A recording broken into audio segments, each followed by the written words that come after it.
Hi എല്ലാവർക്കും നമസ്കാരം. PSC അവേഴ്സിൻ്റെ മറ്റൊരു പാർട്ടിലേക്ക് എല്ലാവർക്കും സ്വാഗതം.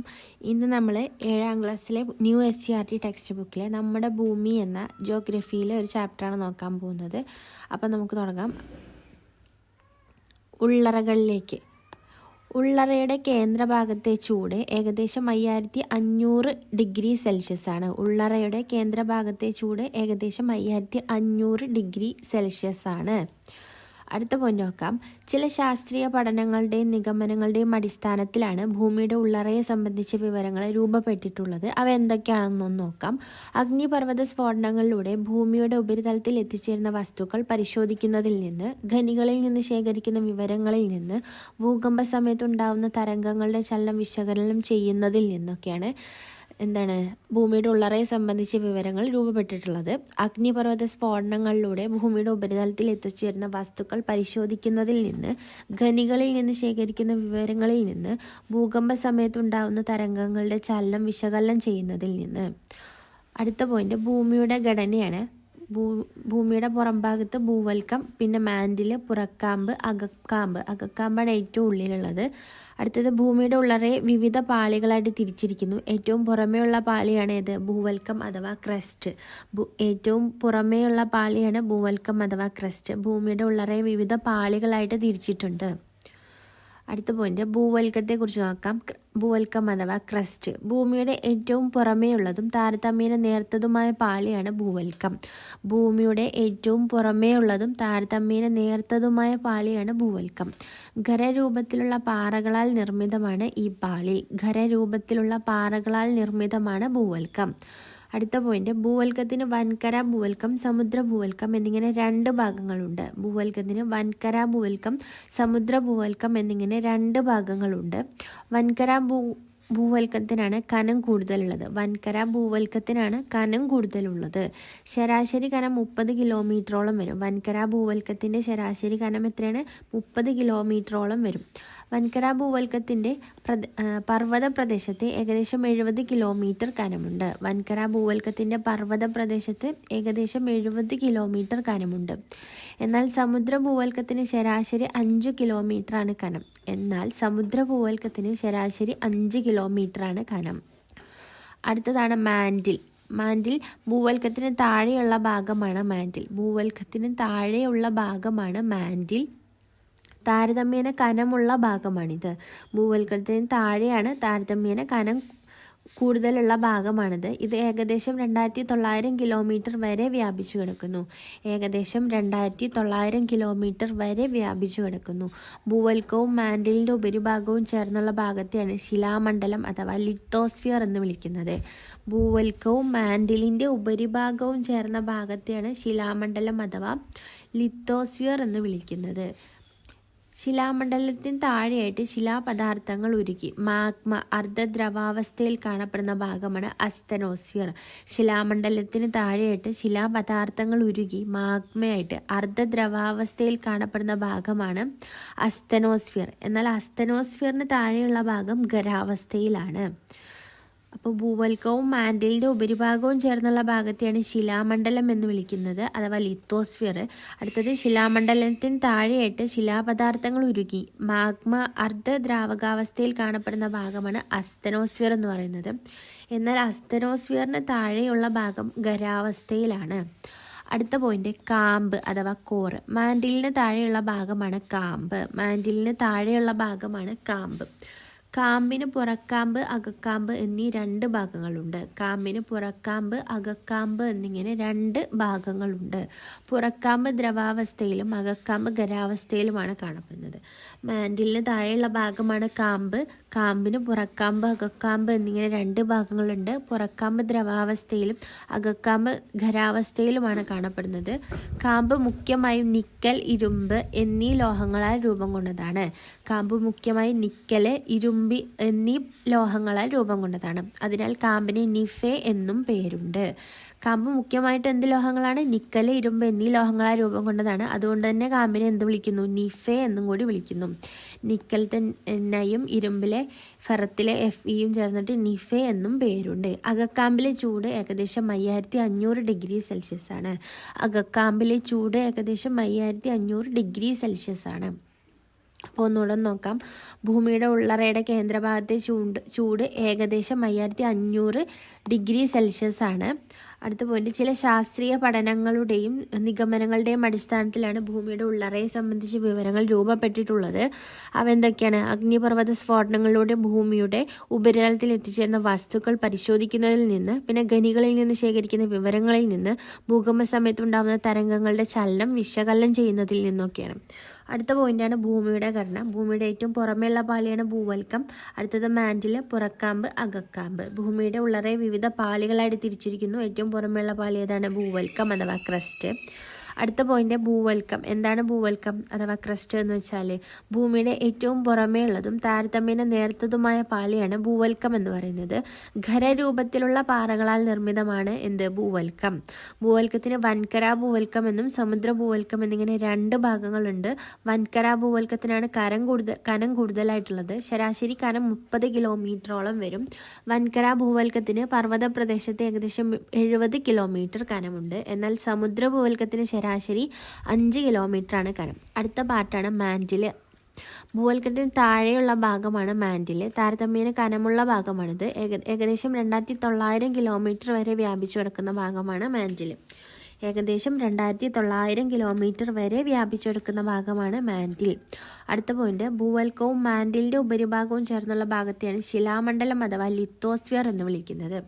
ഭൂവൽക്കവും മാന്റിലിന്റെ ഉപരിഭാഗവും ചേർന്നുള്ള ഭാഗത്തെയാണ് ശിലാമണ്ഡലം അഥവാ ലിത്തോസ്ഫിയർ എന്ന് വിളിക്കുന്നത്. ശിലാമണ്ഡലത്തിന് താഴെയായിട്ട് ശിലാപദാർത്ഥങ്ങൾ ഉരുകി മാഗ്മ, അതായത് അർദ്ധദ്രവാവസ്ഥയിൽ കാണപ്പെടുന്ന ഭാഗമാണ് അസ്തനോസ്ഫിയർ.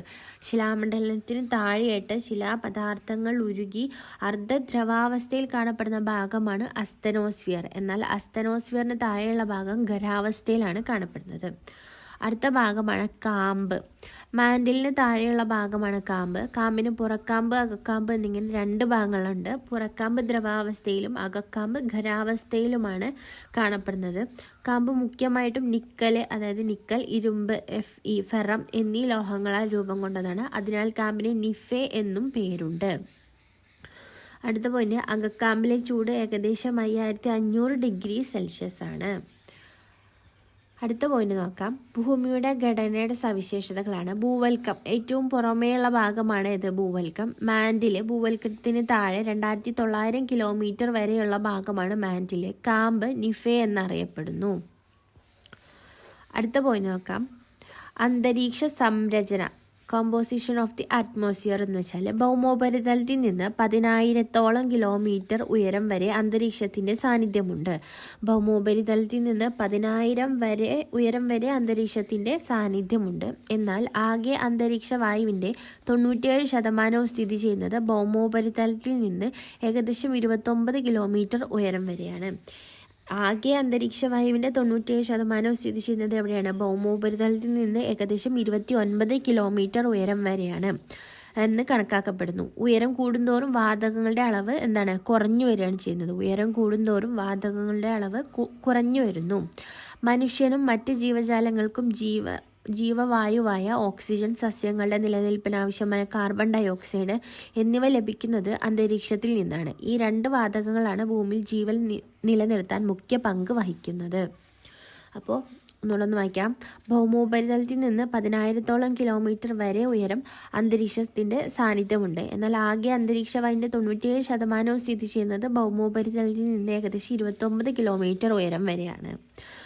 അടുത്ത പോയിന്റ്, ഉയരം കൂടുന്തോറും വാതകങ്ങളുടെ അളവ് കുറഞ്ഞു വരികയാണ് ചെയ്യുന്നത്.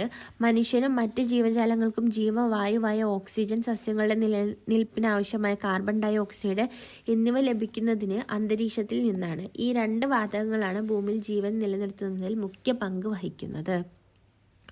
അടുത്ത പോയിന്റ് നോക്കാം. അന്തരീക്ഷ വാതകങ്ങളാണ്. അന്തരീക്ഷത്തിൽ ഏറ്റവും കൂടുതൽ കാണപ്പെടുന്നത് നൈട്രജനാണ്, 78% പിന്നെ ഓക്സിജൻ 21%. പിന്നെ അന്തരീക്ഷത്തിൽ കാണപ്പെടുന്ന മറ്റ് വാതകങ്ങളാണ് 1% മറ്റ് വാതകങ്ങളാണ് argon, carbon dioxide, neon, helium, krypton, xenon, hydrogen ഒക്കെ. അടുത്ത പോയിന്റ്, സൂര്യതാപമേറ്റ് ഭൗമോപരിതലത്തിൽ നിന്നും ജലം നീരാവിയായി അന്തരീക്ഷത്തിലെത്തുന്ന പ്രക്രിയയാണ് ബാഷ്പീകരണം, എവാപ്പറേഷൻ. ഭൗമോപരിതലത്തിൽ നിന്ന് ഏകദേശം 90 കിലോമീറ്റർ വരെ മാത്രമേ ജലബാഷ്പത്തിൻ്റെ സാന്നിധ്യമുള്ളൂ.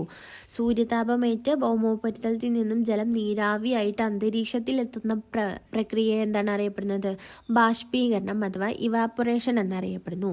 ഭൗമോപരിതലത്തിൽ നിന്ന് ഏകദേശം 90 കിലോമീറ്റർ വരെ മാത്രമേ ജലബാഷ്പത്തിൻ്റെ സാന്നിധ്യമുള്ളൂ. അടുത്ത പോയി നോക്കാം. വാതകങ്ങൾ, ജലതന്മാത്രകൾ എന്നിവയ്ക്ക് പുറമെ പൊടിപടലങ്ങളും അന്തരീക്ഷത്തിൻ്റെ ഭാഗമാണ്. പൊടിപടലങ്ങൾ സാധാരണയായിട്ട് കണ്ടുവരുന്നത് ഭൗമോപരിതലത്തിനോട് ചേർന്നുള്ള അന്തരീക്ഷ ഭാഗങ്ങളിലാണ്. അടുത്ത പോയിന്റ്, അന്തരീക്ഷത്തിലെ നേർത്ത പൊടിപടലങ്ങളെ ചുറ്റി അന്തരീക്ഷ നീരാവി ഘനീഭവിച്ച് മേഘങ്ങൾ രൂപപ്പെടുന്നു.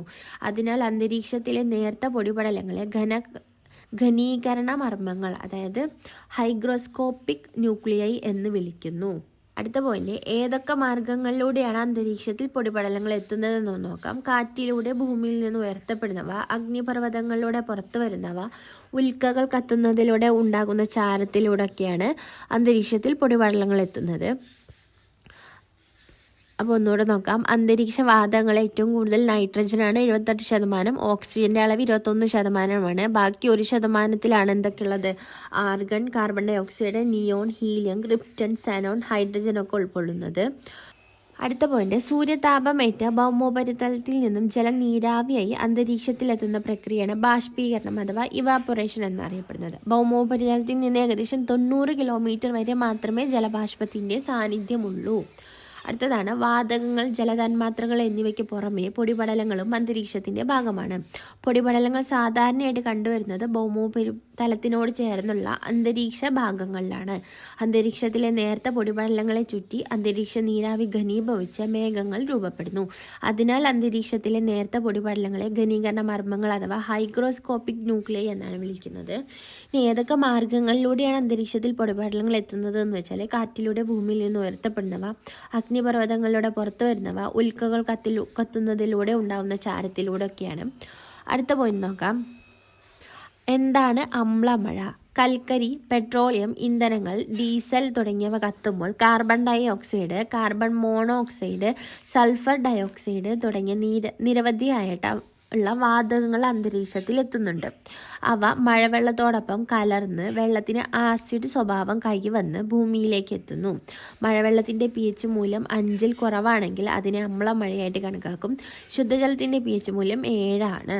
അപ്പോൾ എന്താണ് അമ്ലമഴ എന്ന് വെച്ചാൽ, കൽക്കരി, പെട്രോളിയം ഇന്ധനങ്ങൾ, പിന്നെന്താണ്, ഡീസൽ തുടങ്ങിയവ കത്തുമ്പോൾ carbon dioxide, carbon monoxide, sulphur dioxide തുടങ്ങിയ നിരവധിയായ വാതകങ്ങൾ അന്തരീക്ഷത്തിൽ എത്തുന്നുണ്ട്. അവ മഴവെള്ളത്തോടൊപ്പം കലർന്ന് വെള്ളത്തിന് ആസിഡ് സ്വഭാവം കൈവന്ന് ഭൂമിയിലേക്ക് എത്തുന്നു. മഴവെള്ളത്തിൻ്റെ pH മൂല്യം 5-ൽ കുറവാണെങ്കിൽ അതിനെ അമ്ലമഴയായിട്ട് കണക്കാക്കും. ശുദ്ധജലത്തിൻ്റെ pH മൂല്യം എത്രയാണ്? 7 ആണ് ശുദ്ധജലത്തിൻ്റെ pH മൂല്യം. അമ്ലമഴയാണെങ്കിൽ 5-ൽ കുറവായിട്ടാണ് ഉണ്ടാവുക. അടുത്ത പോയിന്റ് നോക്കാം. എന്താണ് പുകമഞ്ഞ് അഥവാ സ്മോഗ്? സ്മോഗ്, മൂടൽമഞ്ഞ്, ഫോഗ് ചേർന്നതാണ് പുകമഞ്ഞ് അഥവാ സ്മോഗ് രൂപപ്പെടുക. വ്യവസായശാലകൾ, നിർമ്മാണ പ്രവർത്തനങ്ങൾ, വാഹനങ്ങൾ, കാർഷിക വിളകളുടെ അവശിഷ്ടങ്ങൾ കത്തിക്കൽ തുടങ്ങിയ പ്രവർത്തനങ്ങളിലൂടെ ഉണ്ടാകുന്ന പുകയും പൊടിപടലങ്ങളും അന്തരീക്ഷത്തിൽ നിറയുന്നു. ഇവ മഞ്ഞുമായി കലർന്ന് പുകമഞ്ഞ് രൂപപ്പെടുന്നു. പക്ഷാഘാതം, ഹൃദ്രോഗം, ശ്വാസകോശ രോഗങ്ങൾ എന്നിവ വർദ്ധിക്കാൻ വായു മലിനീകരണം കാരണമാകുന്നുണ്ടെന്ന് പല പഠനങ്ങളും ചൂണ്ടിക്കാണിക്കുന്നുണ്ട്. അപ്പോൾ ഒന്നുകൂടെ നോക്കാം. എന്താണ് പുകമഞ്ഞ് എന്ന്? പുകയും, അതായത് സ്മോക്കും, മൂടൽമഞ്ഞ്, ഫോഗും ചേർന്നാണ് പുകമഞ്ഞ് അഥവാ സ്മോഗ് ഉണ്ടാവുന്നത്. വ്യവസായശാലകൾ, നിർമ്മാണ പ്രവർത്തനങ്ങൾ, പിന്നെന്താണ്, വാഹനങ്ങൾ, കാർഷിക വിളകളുടെ അവശിഷ്ടങ്ങൾ കത്തിക്കൽ തുടങ്ങിയ പ്രവർത്തനങ്ങളിലൂടെ ഉണ്ടാകുന്ന പുകയും പൊടിപടലങ്ങളും അന്തരീക്ഷത്തിൽ നിറയുന്നു. ഇവ മഞ്ഞുമായിട്ട് കലർന്ന് പുകമഞ്ഞ് രൂപപ്പെടുന്നു. പക്ഷാഘാതം, ഹൃദ്രോഗം, ശ്വാസകോശ രോഗങ്ങൾ എന്നിവ വർദ്ധിക്കാൻ വായു മലിനീകരണം കാരണമാകുന്നുണ്ട് എന്ന് പല പഠനങ്ങളും ചൂണ്ടിക്കാണിക്കുന്നുണ്ട്. അടുത്ത പോയിന്റ് നോക്കാം. അന്തരീക്ഷ ഘടനയെക്കുറിച്ച് നോക്കാം. എന്താണ് അന്തരീക്ഷത്തിൻ്റെ ഘടന? താപവ്യത്യാസത്തിൻ്റെ അടിസ്ഥാനത്തിൽ അന്തരീക്ഷത്തെ 5 വ്യത്യസ്ത പാളികളായിട്ട് തരംതിരിച്ചിരിക്കുന്നു. അപ്പോൾ എന്തിൻ്റെ അടിസ്ഥാനത്തിലാണ് അന്തരീക്ഷത്തെ വ്യത്യസ്ത പാളികളായിട്ട് തിരിച്ചിട്ടുള്ളത്? താപവ്യത്യാസത്തിൻ്റെ അടിസ്ഥാനത്തിലാണ് അന്തരീക്ഷത്തെ എത്ര പാളികളായി തിരിച്ചിട്ടുള്ളത്? 5 പാളികളായിട്ട് തരംതിരിച്ചിരിക്കുന്നു. അപ്പോൾ അവ ഏതൊക്കെയാണെന്ന് നോക്കാം. ഒന്ന് exosphere, thermosphere, mesosphere, stratosphere, troposphere. അപ്പോൾ താപവ്യത്യാസത്തിൻ്റെ അടിസ്ഥാനത്തിൽ അന്തരീക്ഷത്തെ 5 വ്യത്യസ്ത പാളികളായി തിരിച്ചിരിക്കുന്നു. അവ ഏതൊക്കെയാണ്? ഒന്ന് ട്രോപ്പോസ്ഫിയർ, 2 സ്ട്രാറ്റോസ്ഫിയർ, 3 മീസോസ്ഫിയർ, പിന്നെന്താണ് തെർമോസ്ഫിയർ, എക്സോസ്ഫിയർ. അപ്പോൾ ഇതിനെക്കുറിച്ച് ഡീപ്പായിട്ട് നോക്കാം. അന്തരീക്ഷ പാളികൾ, ട്രോപ്പോസ്ഫിയർ എന്താണെന്ന് നോക്കാം. അന്തരീക്ഷത്തിൻ്റെ ഏറ്റവും താഴെയുള്ള പാളിയാണിത്. ട്രോപ്പോസ്ഫിയർ എന്താണ്? അന്തരീക്ഷത്തിൻ്റെ ഏറ്റവും താഴെയുള്ള പാളിയാണിത്. ഇതിന് ഭൗമോപരിതലത്തിൽ നിന്ന് ശരാശരി 13 കിലോമീറ്റർ ഉയരം വരും. ധ്രുവപ്രദേശത്ത് ഏകദേശം 8 കിലോമീറ്ററും ഭൂമധ്യരേഖാ പ്രദേശത്ത് 18 കിലോമീറ്ററും ഉയരമാണുള്ളത്. ഭൂമധ്യരേഖാ പ്രദേശത്ത് ചൂട് കൂടുതലായതിനാലാണിത്. അപ്പോൾ ട്രോപ്പോസ്ഫിയർ എവിടെയാണ്? അന്തരീക്ഷത്തിൻ്റെ ഏറ്റവും താഴെയുള്ള പാളിയാണിത്. ഇതിന് ഭൗമോപരിതലത്തിൽ നിന്ന് ശരാശരി 13 കിലോമീറ്റർ വരെ ഉയരം വരും. ധ്രുവപ്രദേശത്ത് ഏകദേശം എത്രയാണ്? 8 കിലോമീറ്ററും ഭൂമധ്യരേഖാ പ്രദേശത്ത് 18 കിലോമീറ്ററും ഉയരമാണുള്ളത്. ഭൂമധ്യരേഖാ പ്രദേശത്ത് ചൂട് കൂടുതലായതിനാലാണിത്. അടുത്ത പോയിന്റ്, പൊടിപടലങ്ങളും ജലബാഷ്പങ്ങളും ഏറ്റവും കൂടുതൽ ഈ പാളിയിലാണുള്ളത്. കൂടാതെ മേഘരൂപീകരണം, മഴ, മഞ്ഞ്, കാറ്റ് തുടങ്ങിയ അന്തരീക്ഷ പ്രതിഭാസങ്ങളും സംഭവിക്കുന്നത് ഈ പാളിയിൽ തന്നെയാണ്. അപ്പോൾ ട്രോപ്പോസ്ഫിയറിലാണ് എന്ത്? പൊടിപടലങ്ങളും ജലബാഷ്പവും ഏറ്റവും കൂടുതലുള്ളത്. പിന്നെ കൂടാതെ മേഘരൂപീകരണം, മഴ, മഞ്ഞ്, കാറ്റ് തുടങ്ങിയ അന്തരീക്ഷ പ്രതിഭാസങ്ങളും സംഭവിക്കുന്നത് എവിടെയാണ്? ട്രോപ്പോസ്ഫിയറിലാണ്. ശ്രദ്ധിക്കണം, വളരെ ഇമ്പോർട്ടൻ്റ് ആയിട്ടുള്ള ഒരു ഏരിയയാണ്. അടുത്ത പോയിന്റ്, ട്രോപ്പോസ്ഫിയറിൻ്റെ ഒരു പ്രധാന സവിശേഷത ഭൗമോപരിതലത്തിൽ നിന്ന് ഓരോ 165 മീറ്റർ ഉയരത്തിലും 1 ഡിഗ്രി സെൽഷ്യസ് എന്ന തോതിൽ അന്തരീക്ഷ താപനില കുറഞ്ഞു വരുന്നു എന്നതാണ്. അടുത്തത്, ഇതിനെ ക്രമമായ താപനഷ്ട നിരക്ക്, അതായത് നോർമൽ ലാപ്സ് റേറ്റ് എന്നാണ് വിളിക്കുന്നത്. അപ്പോൾ ട്രോപ്പോസ്ഫിയർ എന്താണ്? അന്തരീക്ഷത്തിലെ ഏറ്റവും താഴെയുള്ള പാളിയാണിത്. ഇതിന് ഭൗമോപരിതലത്തിൽ നിന്ന് ശരാശരി 13 കിലോമീറ്റർ വരെ ഉയരം വരും. ധ്രുവപ്രദേശത്ത് 8 കിലോമീറ്ററും ഭൂമധ്യരേഖാ പ്രദേശത്ത് എത്രയാ? 18 കിലോമീറ്ററും ഉയരമാണുള്ളത്. ഭൂമധ്യരേഖാ പ്രദേശത്ത് ചൂട് കൂടുതലായതിനാൽ ആണിങ്ങനെ. അടുത്തത്, പൊടിപടലങ്ങളും ജലബാഷ്പവും ഏറ്റവും കൂടുതൽ ഈ പാളിയിലാണുള്ളത്. കൂടാതെ മേഘരൂപീകരണം, വേറെന്തൊക്കെയാണ്? മഴ, മഞ്ഞ്, കാറ്റ് തുടങ്ങിയ അന്തരീക്ഷ പ്രതിഭാസങ്ങളും സംഭവിക്കുന്നത് ട്രോപ്പോസ്ഫിയറിലാണ്. ട്രോപ്പോസ്ഫിയറിൻ്റെ ഒരു പ്രധാന സവിശേഷത ഭൗമോപരിതലത്തിൽ നിന്ന് ഓരോ 165 മീറ്റർ ഉയരത്തിലും 1 ഡിഗ്രി സെൽഷ്യസ് എന്ന തോതിൽ അന്തരീക്ഷ താപനില കുറയുന്നുണ്ട് എന്നതാണ്. ഇതിനെ ക്രമമായ താപനഷ്ട നിരക്ക്, അതായത് നോർമൽ ലാപ്സ് റേറ്റ് എന്നാണ് വിളിക്കുന്നത്. അടുത്ത ഏരിയയാണ് സ്ട്രാറ്റോസ്ഫിയർ. എന്താണ്? ട്രോപ്പോസ്ഫിയറിന് തൊട്ടു മുകളിലുള്ള അന്തരീക്ഷ പാളിയാണിത്. അപ്പോൾ ആദ്യം ട്രോപ്പോസ്ഫിയർ, പിന്നെ സെക്കൻഡ് സ്ട്രാറ്റോസ്ഫിയർ. ഭൗമോപരിതലത്തിൽ നിന്ന് ശരാശരി 50 കിലോമീറ്റർ വരെയാണ് ഉയരം. ഭൗമോപരിതലത്തിൽ നിന്ന് ശരാശരി 50 കിലോമീറ്റർ വരെയാണ് എന്തിൻ്റെ ഉയരം? സ്ട്രാറ്റോസ്ഫിയറിൻ്റെ ഉയരം. ട്രോപ്പോസ്ഫിയറിൻ്റെ ആണെങ്കിൽ ഭൗമോപരിതലത്തിൽ നിന്ന് ശരാശരി 13 കിലോമീറ്റർ വരെയാണ് ഉയരം വരിക. അപ്പോൾ സ്ട്രാറ്റോസ്ഫിയറിലാണെങ്കിൽ 50 കിലോമീറ്റർ വരെ ഉയരം. സ്ട്രാറ്റോസ്ഫിയറിൽ ഒരു നിശ്ചിത ഉയരം കഴിയുമ്പോൾ താപം വർദ്ധിച്ചു വരുന്നതായിട്ട് കാണാം. അപ്പോൾ സ്ട്രാറ്റോസ്ഫിയറിൽ ഒരു നിശ്ചിത ഉയരം കഴിയുമ്പോൾ എന്താണ്? താപം വർദ്ധിച്ചു വരുന്നതായിട്ട് കാണാം. സ്ട്രാറ്റോസ്ഫിയറിലാണ് ഓസോൺ പാളി ഉള്ളത്. അപ്പോൾ ഓസോൺ പാളി കാണപ്പെടുന്നത് എവിടെയാണ്? സ്ട്രാറ്റോസ്ഫിയറിലാണ്. ഇത് ഉപരിതലത്തിൽ നിന്ന് ഏകദേശം 25 കിലോമീറ്റർ ഉയരത്തിലാണ് നിലകൊള്ളുന്നത്. ഇത് ഉപരിതലത്തിൽ നിന്ന് ഏകദേശം 25 കിലോമീറ്റർ ഉയരത്തിലാണ് നിലകൊള്ളുന്നത്. അടുത്ത നോക്കാം, ഓസോൺ ഭൂമിയുടെ രക്ഷാ കവചമെന്ന്. സൂര്യനിൽ നിന്നുള്ള അപകടകാരിയായ അൾട്രാവയലറ്റ് രശ്മികളെ തടഞ്ഞു നിർത്തി ഭൂമിയെ സംരക്ഷിക്കുന്നത് അന്തരീക്ഷത്തിലെ ഓസോൺ വാതകങ്ങളുടെ സാന്നിധ്യമാണ്. അൾട്രാവയലറ്റ് രശ്മികൾ വർദ്ധിച്ച തോതിൽ ഭൗമോപരിതലത്തിൽ പതിച്ചാൽ അത് ജീവജാലങ്ങൾക്ക് ഹാനികരമാകുകയും ആവാസവ്യവസ്ഥയെ ദോഷകരമായി ബാധിക്കുകയും ചെയ്യും. അടുത്ത പോയിന്റ് നോക്കാം, അൾട്രാവയലറ്റ് കിരണങ്ങൾ ഭൂമിയിൽ നിന്ന് എന്ത് ദോഷങ്ങളാണ് ഉണ്ടാക്കുക എന്നത്. അൾട്രാവയലറ്റ് കിരണങ്ങൾ സൃഷ്ടിക്കാവുന്ന ദോഷങ്ങൾ എന്തൊക്കെയാണ്? ആഹാര ശൃംഖലയുടെ തകർച്ച, കൃഷിനാശം, സസ്യവളർച്ച മുരടിക്കൽ, അകാല വാർദ്ധക്യം, അന്ധത, തിമിരം, ത്വക്കിലുണ്ടാവുന്ന ക്യാൻസറൊക്കെ എന്താണ്? അൾട്രാവയലറ്റ് കിരണങ്ങൾ സൃഷ്ടിക്കുന്ന ദോഷങ്ങളാണ്. അടുത്ത പോയിന്റ് നോക്കാം, ഓസോൺ ദിനം. എന്നാണ് ഓസോൺ ദിനം? എല്ലാ വർഷവും സെപ്റ്റംബർ 16 ലോക ഓസോൺ ദിനമായിട്ട് ആചരിച്ചു വരുന്നു. അപ്പോൾ എന്നാണ് ഓസോൺ ദിനം? എല്ലാ വർഷവും സെപ്റ്റംബർ 16 ലോക ഓസോൺ ദിനമായിട്ട് ആചരിച്ചു വരുന്നു. ഓസോൺ സംരക്ഷണത്തിൻ്റെ ആവശ്യകത സംബന്ധിച്ച് ജനങ്ങളിൽ അവബോധം ഉണ്ടാക്കുക, ഓസോൺ ശോഷണത്തിന് കാരണമായേക്കാവുന്ന ഉൽപ്പന്നങ്ങളുടെ ഉപയോഗം നിയന്ത്രിക്കുക എന്നിവയാണ് ഈ ദിനാചരണത്തിൻ്റെ ലക്ഷ്യങ്ങൾ.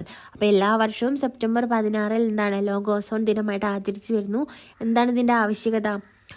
ഈ ഓസോൺ സംരക്ഷണത്തിൻ്റെ ആവശ്യകത സംബന്ധിച്ച് ജനങ്ങളിൽ അവബോധം ഉണ്ടാക്കുക, ഓസോൺ ശോഷണത്തിന് കാരണമായേക്കാവുന്ന ഉൽപ്പന്നങ്ങളുടെ ഉപയോഗം നിയന്ത്രിക്കുക എന്നിവയാണ് ഈ ദിനാചരണത്തിൻ്റെ ലക്ഷ്യങ്ങൾ. അടുത്ത പോയിന്റ് നോക്കാം, മീസോസ്ഫിയറിനെ കുറിച്ച് നോക്കാം. മീസോസ്ഫിയർ സ്ട്രാറ്റോസ്ഫിയറിന് മുകളിൽ ഏകദേശം 50 കിലോമീറ്റർ മുതൽ 80 കിലോമീറ്റർ വരെ വ്യാപിച്ചിരിക്കുന്ന അന്തരീക്ഷ പാളിയാണ് മീസോസ്ഫിയർ. അപ്പോൾ സ്ട്രാറ്റോസ്ഫിയറിന് മുകളിൽ ഏകദേശം 50 കിലോമീറ്റർ മുതൽ 80 കിലോമീറ്റർ വരെ വ്യാപിച്ചിരിക്കുന്ന അന്തരീക്ഷ പാളിയാണിത്. ഈ പാളിയിലും ഉയരം കൂടുന്തോറും താപം കുറയുന്ന പ്രതിഭാസമുണ്ട്. ഭൗമോപരിതലത്തിൽ നിന്ന് ഏകദേശം 80 കിലോമീറ്റർ ഉയരത്തിലെത്തുമ്പോഴേക്കും താപനില -100 ഡിഗ്രി സെൽഷ്യസ് വരെയാണ് താഴുന്നത്. അപ്പോൾ ഭൗമോപരിതലത്തിൽ നിന്ന് ഏകദേശം 80 കിലോമീറ്റർ ഉയരത്തിലെത്തുമ്പോഴേക്കും താപനില -100 ഡിഗ്രി സെൽഷ്യസ് വരെ താഴുന്നുണ്ട്.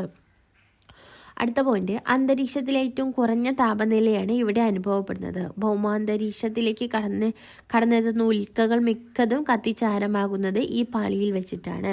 അപ്പം മീസോസ്ഫിയറിൽ വെച്ചിട്ടാണ് ഉൽക്കകൾ മിക്കതും കത്തിച്ചാരമാകുന്നത്. സ്ട്രാറ്റോസ്ഫിയറിന് മുകളിൽ ഏകദേശം എത്രയാണ് 50 കിലോമീറ്റർ മുതൽ 80 കിലോമീറ്റർ വരെ വ്യാപിച്ചിരിക്കുന്ന അന്തരീക്ഷ പാളിയാണ് മീസോസ്ഫിയർ. ഈ പാളിയിലും ഉയരം കൂടുന്തോറും താപം കുറയുന്ന പ്രതിഭാസമുണ്ട്. ഭൗമോപരിതലത്തിൽ നിന്ന് ഏകദേശം 80 കിലോമീറ്റർ ഉയരത്തിലെത്തുമ്പോഴേക്കും താപനില എത്രയാവും 100 ഡിഗ്രി സെൽഷ്യസ് ആയിട്ട് വരെ താഴുന്നുണ്ട്. അന്തരീക്ഷത്തിലെ ഏറ്റവും കുറഞ്ഞ താപനിലയാണ് മീസോസ്ഫിയറിൽ അനുഭവപ്പെടുന്നത്. ഭൗമാന്തരീക്ഷത്തിലേക്ക് കടന്നെത്തുന്ന ഉൽക്കകളൊക്കെ എന്താണ് ഇവിടെ എത്തുമ്പോൾ കത്തിച്ചാരമാകുന്നുണ്ട്. അടുത്ത പോയിന്റാണ് തെർമോസ്ഫിയർ. മീസോസ്ഫിയറിന് മുകളിൽ ഏകദേശം 80 മുതൽ 400 കിലോമീറ്റർ വരെ ഉയരത്തിൽ സ്ഥിതി ചെയ്യുന്ന അന്തരീക്ഷ പാളിയാണ് തെർമോസ്ഫിയർ. ഉയരം കൂടുന്തോറും താപനില കൂടി വരുന്നു. തെർമോസ്ഫിയറിന് താഴ്ന്ന ഭാഗത്തെ അയണോസ്ഫിയർ എന്നാണ് വിളിക്കുന്നത്. അപ്പോൾ മീസോസ്ഫിയറിന് മുകളിൽ ഏകദേശം 80 to 400 കിലോമീറ്റർ വരെ ഉയരത്തിൽ സ്ഥിതി ചെയ്യുന്ന അന്തരീക്ഷ പാളി ഏതാണ്? തെർമോസ്ഫിയർ ആണ്. ഉയരം കൂടുന്തോറും താപനില കൂടി വരുന്ന തെർമോസ്ഫിയറിന്റെ താഴ്ന്ന ഭാഗത്തെ എന്താ വിളിക്കുന്നത്? അയണോസ്ഫിയർ എന്ന് വിളിക്കുന്നു. അടുത്ത പോയിന്റാണ് അയണോസ്ഫിയർ. എന്താണ് അയണോസ്ഫിയർ? അന്തരീക്ഷത്തിൻ്റെ ഏകദേശം 80 മുതൽ 400 കിലോമീറ്റർ വരെ ഉയരത്തിൽ അൾട്രാവയലറ്റ്, എക്സ്റേ തുടങ്ങിയ തീവ്ര സൂര്യരശ്മികൾ വാതക തന്മാത്രകളെ അയോണുകളാക്കി മാറ്റുന്നു. ഈ പ്രക്രിയയെ അയോണീകരണം എന്നും ഈ പ്രവർത്തനം നടക്കുന്ന മണ്ഡലത്തെ അയണോസ്ഫിയർ എന്നും വിളിക്കുന്നു.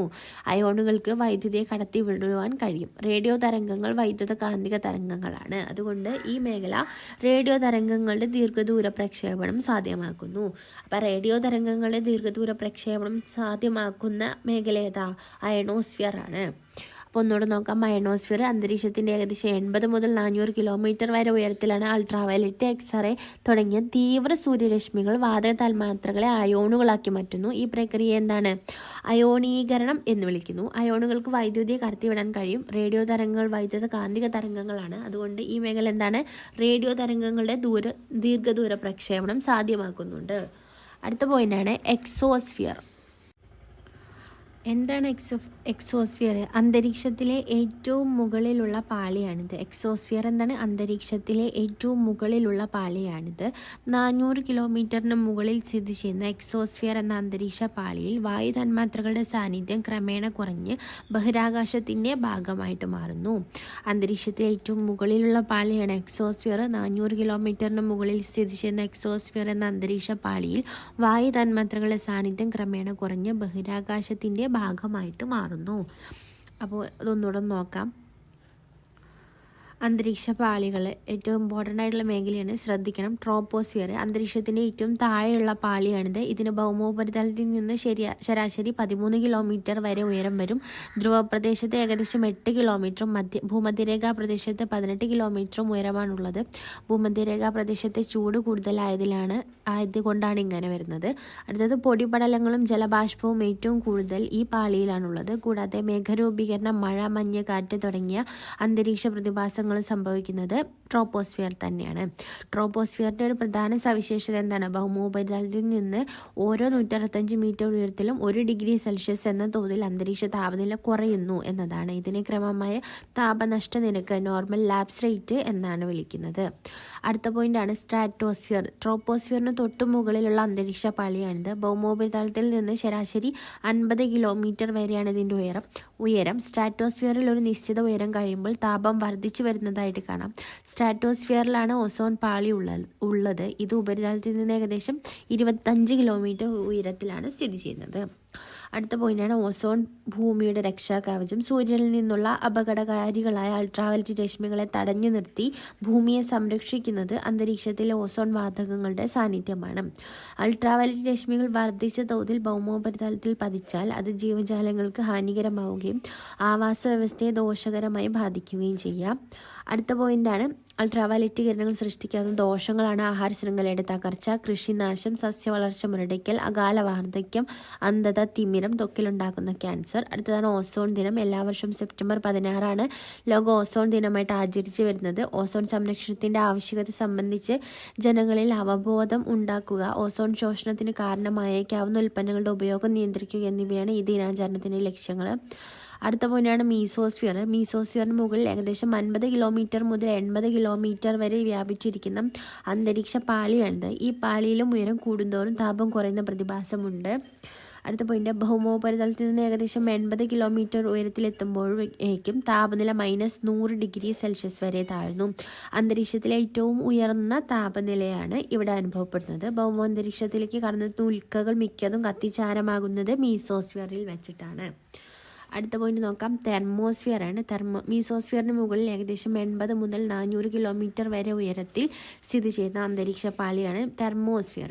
ഉയരം കൂടുന്തോറും താപനില കൂടി വരുന്നു. തെർമോസ്ഫിയറിന്റെ താഴ്ന്ന ഭാഗത്തെ അയണോസ്ഫിയർ എന്ന് വിളിക്കുന്നു. അടുത്ത പോയിന്റാണ് അയണോസ്ഫിയർ. അന്തരീക്ഷത്തിൽ ഏകദേശം 80 മുതൽ 400 കിലോമീറ്റർ വരെ ഉയരത്തിൽ അൾട്രാവയലറ്റ്, എക്സ്റേ തുടങ്ങിയ തീവ്ര സൂര്യരശ്മികൾ വാതക തന്മാത്രകളെ അയോണുകളാക്കി മാറ്റുന്നു. ഈ പ്രക്രിയയെ അയോണീകരണം എന്നും ഈ പ്രവർത്തനം നടത്തുന്ന മണ്ഡലത്തെ അയോണോസ്ഫിയർ എന്നും വിളിക്കുന്നു. അയോണുകൾക്ക് വൈദ്യുതിയെ കടത്തിവിടാൻ കഴിയും. റേഡിയോ തരംഗങ്ങൾ വൈദ്യുത കാന്തിക തരംഗങ്ങളാണ്. അതുകൊണ്ട് ഈ മേഖല റേഡിയോ തരംഗങ്ങളുടെ ദീർഘദൂര പ്രേക്ഷണം സാധ്യമാക്കുന്നു.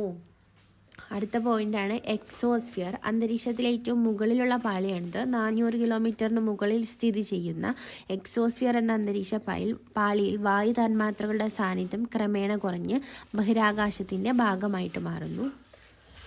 അപ്പോൾ എല്ലാവർക്കും വീഡിയോസൊക്കെ ഇഷ്ടപ്പെടുന്നുണ്ടെന്ന് വിചാരിക്കുന്നു. നിങ്ങളുടെ അഭിപ്രായങ്ങളും നിർദ്ദേശങ്ങളൊക്കെ കമൻറ്റ് ബോക്സിൽ അറിയിക്കൂ. പിന്നെ വീഡിയോസൊക്കെ ക്ലാസ്സുകളൊക്കെ ഇഷ്ടപ്പെട്ടാൽ ലൈക്ക് ചെയ്യൂ, ഷെയർ ചെയ്യൂ, കമൻറ്റ് ചെയ്യൂ. പിന്നെ ചാനൽ ഇതുവരെ സബ്സ്ക്രൈബ് ചെയ്തില്ലെങ്കിൽ ഒന്ന് സബ്സ്ക്രൈബ് ചെയ്തേക്കണേ. Thank you. Have A nice day.